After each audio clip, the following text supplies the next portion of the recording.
Well, hi there, Scott Swinford, and we're here with our first version of the Ask the Expert series. Today, I've invited Bob Fugate in from Doomland Home Inspections. Hello. Hi, Bob. Thanks for coming out. I appreciate Thanks. it. Part of the real estate transaction is it's important. We have the things that we do as lenders. We have the appraisals, the underwriting, all those things. But one of the most important things, I think, is getting a home inspection done. And a home inspection is for you as the borrower. So, Bob, if you would, take a few minutes here and kind of explain what a home inspection is, maybe what it isn't, and some of the things that you're looking for that's going to benefit the buyer. Well, first, it's important to understand that all homes have issues. Even brand new construction will have some issues. And then you're also buying a used item, even brand new. But I always use the analogy that if someone were buying, let's say, a used car, you usually go out with a certain make and model in mind, and when you find one that you like, you're looking at it. If there's a couple scratches on the paint, that's not necessarily going to deter you from purchasing the car. But let's say that vehicle has 4 bald tires. Now you have something that's kind of a major deal that you're going to use to leverage and renegotiate the price of it, and that you would want addressed. Either they come down on price, you negotiate, for example, or they just put new tires on it for you before you purchase it. Good. So same thing with the house. You're buying a used item. There are always going to be issues with it. It's just to what degree are those issues in importance? And a large part of my inspection process is walking through with the client or with the buyer on the home and making sure that they understand the difference between something that's major that could be that could potentially be a bigger issue down the road or is an issue right now. For example, something structural. Maybe a foundation wall is failing, or there's water in the crawl space. Those type of things are things that require immediate attention, as opposed to the smaller things like perhaps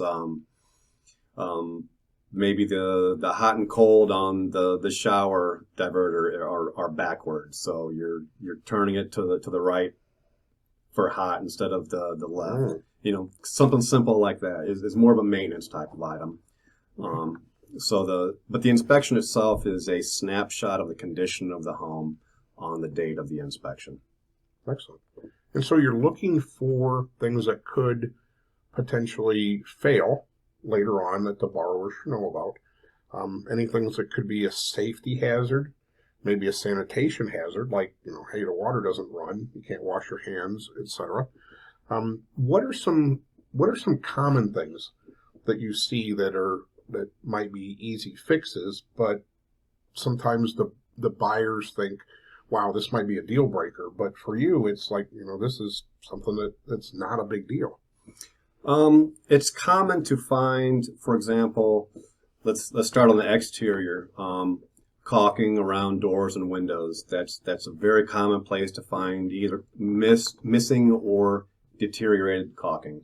And I'll always point it out, and because it's a potential point of water intrusion. If you ignore it and let it go, then it could turn into a mold or wood rot issue on the siding of the house. But again, I'm always letting them know that this is just a maintenance item. It really just takes some time to scrape off the caulking, put a new bead down, make sure it's nice and sealed, and you're fine. So the inspection report is going to have a lot of that stuff in it. So it's not, when you get the report, you're not looking at, let's say, for example, 20 pages of just things that are wrong with your house. It's just a snapshot of the condition, just so you have a good overall picture of it. Good. And normally when you do this now, you're not out there trying to kill the deal, I would assume. And Right. I know there's agents that sometimes say that, well, this home inspector likes to try to kill the deal.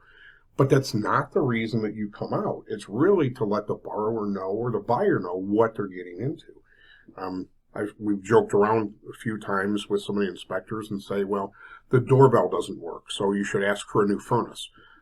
when it's not the case. And the agents understand that. They're looking for major mechanical or major foundation or structural issues, or things that could be difficult to be fixed.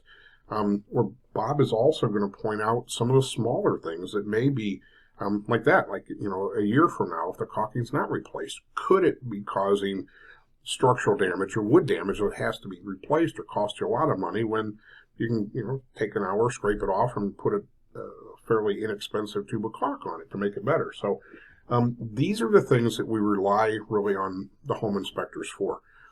I do want to throw one thing out there is I've had several of my clients in the past say, well, I have a friend who is a builder, or my dad or my uncle, he's bought a lot of houses, so he really knows what to look for.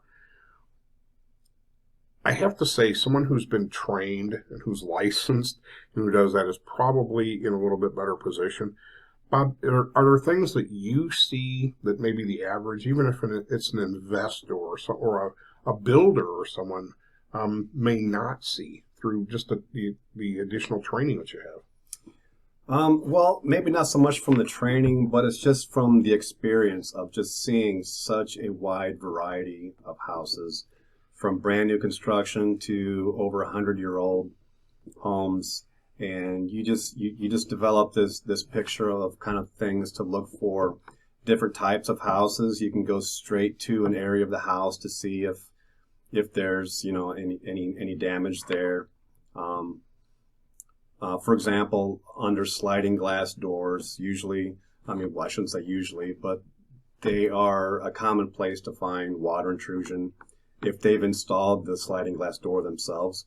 It just seems to be a sensitive point for water intrusion. So I'll make sure I take a close look at that in the crawl space or basement, however I can see it. So just kind of things like that. But excellent. But back to your point, though, about the major and minor items, my report format will actually put the major items up front.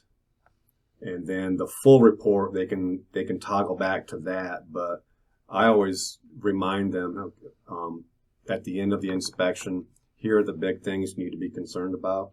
And then also when they get the report, the summary section up front will have just the major big items to focus on, to help them focus on the right things. Excellent. So your job really is to protect the borrowers, the buyers of the home. Right. Excellent. And now if you understand from listening to Bob why he's really my go-to guy when I have questions, because I know he's going to be upfront, he's going to be honest, he's going to be fair, and that's really what we're looking for. So if you're planning to buy a home, or even if you're getting ready to sell a home and you want someone to go through it to see if there's some issues that might come up during the sale, I would definitely reach out to someone like Bob and have him come out and explain that to you. Bob, once again, I really appreciate you being here. Thanks. We are going to have some additional videos here in our series of Ask the Experts featuring Bob. So please kind of watch us as we release them. But the idea is to help you better understand what a home inspection is and what a home inspector can do for you. So again, I'm Scott Swinford, Bob Fugate. Thanks. Bob, thanks again for being here. I appreciate it. Folks, watch out for some of our other videos in the series. We'll talk to you soon.